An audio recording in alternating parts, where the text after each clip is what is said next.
Баршаларыңызға ассалаумағалейкум.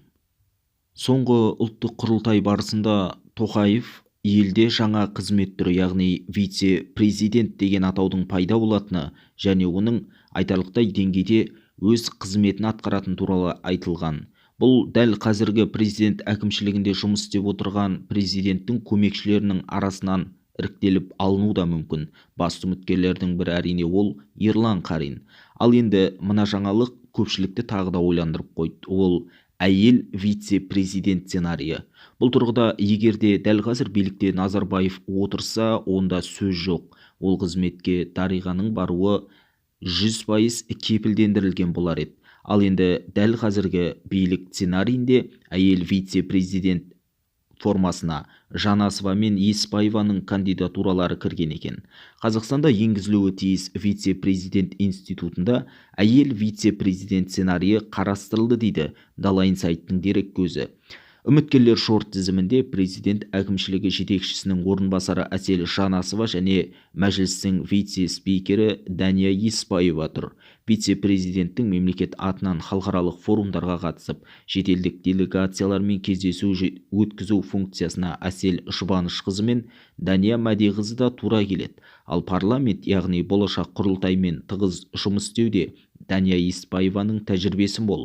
Бірақ президент қызметін уақытша атқару қажеттілігі туындап қалса, онда Әсел Жанасованың экономикалық біліктілігі сәл жоғарырақ және ол логистикалық стратегияны жақсы меңгерген дейді дереккөз. Әсел Жанасова жас және энергиясы көп, ал Дания Еспаева парламентаризм ісінде мол тәжірибе жинаған.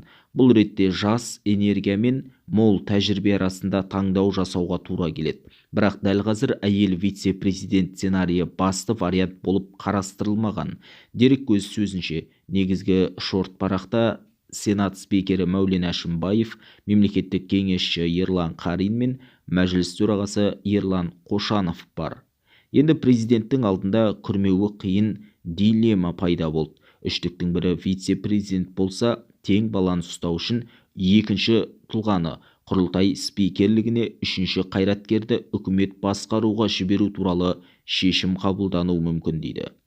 Экономикалық реформалардың негізгі картинасын айқындап алған Қазақстан енді саяси трансформацияны бастап кетті. Ол шамамен 2027 жылы аяқталады деп күтілуде. Қалай ойлайсыз, егер біздің елде әйел вице-президент болса, қалай болар еді? Ал жалпы президенттікке әйел адамның болуы лайықты деп ойлайсыз ба? Төмендегі комментарийге пікір қалдырыңыз, каналға жазылып, қолдау білдіруді ұмытпаңыз.